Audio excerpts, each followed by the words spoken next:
அஸ்ஸலாமு அலைக்கும் வரஹ்மத்துல்லாஹி வபரகாத்துஹு. எல்லாம் நலமா இருக்கிறீங்களா? எல்லாம் நோன்பு வச்சிங்களா? அல்ஹம்துலில்லாஹ் அல்ஹம்துலில்லாஹ். இன்னைக்கு ஒரு சின்ன ஒரு செய்தி தான், ஆனால் முக்கியமான செய்தியை தெரிஞ்சுக்கலாமா? சுனன் அபூ தாவூத் நூலில் பதிவு செய்யப்பட்டிருக்குது.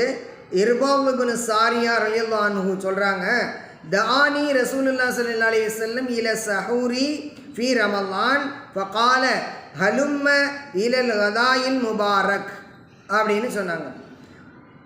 அதாவது அல்லாஹ் ஸல்லல்லாஹு அலைஹி வஸல்லம் ரமலான் மாதத்தில் சஹர் உணவு சாப்பிட வாருங்கள் அப்படின்னு எனக்கு அழைப்பு கொடுத்தாங்க.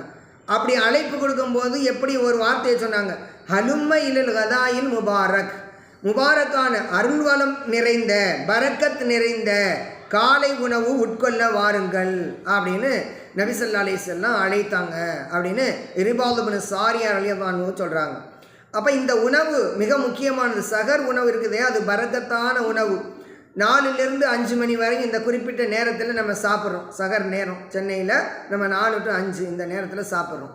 அப்போ அந்த நேரத்தில் சாப்பிடக்கூடிய அந்த உணவு இருக்குதே, அது பரக்கத்தான உணவு.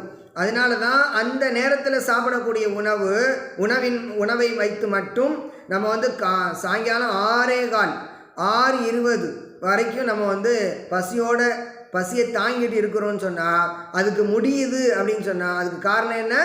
இந்த சஹர் பரக்கத்தான உணவு. அப்போ இந்த உணவு பரக்கத்து, இந்த உணவில் பரக்கத்து இருக்குது. அதனால தான் அந்த உணவை கண்டிப்பாக சாப்பிடணும் அப்படின்னு அல்லாஹ் ஸல்லல்லாஹு அலைஹி வஸல்லம் நமக்கு சொல்லியிருக்கிறாங்க. எனவே சஹர் உணவு சாப்பிடக்கூடிய நேரத்தை தாமதப்படுத்திக்கணும். அதாவது 4 to 5 அப்படி. சில பேர் தூங்கணும் அப்படிங்கிறதுக்காக, இடையில எந்திரிக்க முடியாது, தூங்கணும் அப்படிங்கிறதுக்காக 1 மணிக்கு சாப்பிட்டுட்டு படுத்துடுறாங்க, அல்லது 12 மணிக்கு சாப்பிட்டுட்டு அப்படியே படுத்துடுறாங்க. அதுக்கப்புறம் ஃபஜ்ருக்கு எந்திரிக்கிறாங்க, அல்லது தவறி போகுது, இப்படியெல்லாம் செய்கிறாங்க. ஆனால் அப்படி நம்ம செய்யக்கூடாது. சஹர் உணவு எப்போ சாப்பிடணும்? 4 to 5 அந்த கடைசி நேரத்தில் தான் நம்ம சாப்பிடணும். அது பரக்கத்தான உணவு.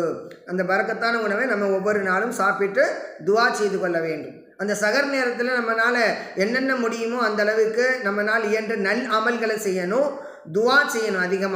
அதிகமாக என்ன செய்யணும்? துஆ செய்ய வேண்டும்.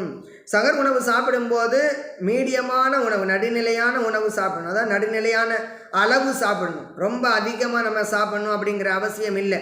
ஏன்னு சொன்னால் அது பரக்கத்தான உணவு. அந்த பரக்கத்தான உணவு குறைந்த அளவு சாப்பிட்டாலே நமக்கு திருப்தியாக இருக்கும், பரக்கத்து கிடைச்சிரும், நமக்கு நோன்பு வைக்க முடியும். சில பேர் நிறைய சாப்பிட்டா தான் நோன்பு வைக்க முடியும் அப்படின்னு சொல்லி நிறைய சாப்பிடுவாங்க. அதை நாம் தவிர்த்து கொள்ள வேண்டும். பயனுள்ள இந்த செய்தியை உங்களுடைய நண்பர்கள், உறவினர் எல்லாருக்கும் இன்ஷா அல்லாஹ் அடுத்த பாடத்தில் சந்திப்போம். அஸ்ஸலாமு அலைக்கும் வரஹ்மத்துல்லாஹி வபரகாத்துஹு.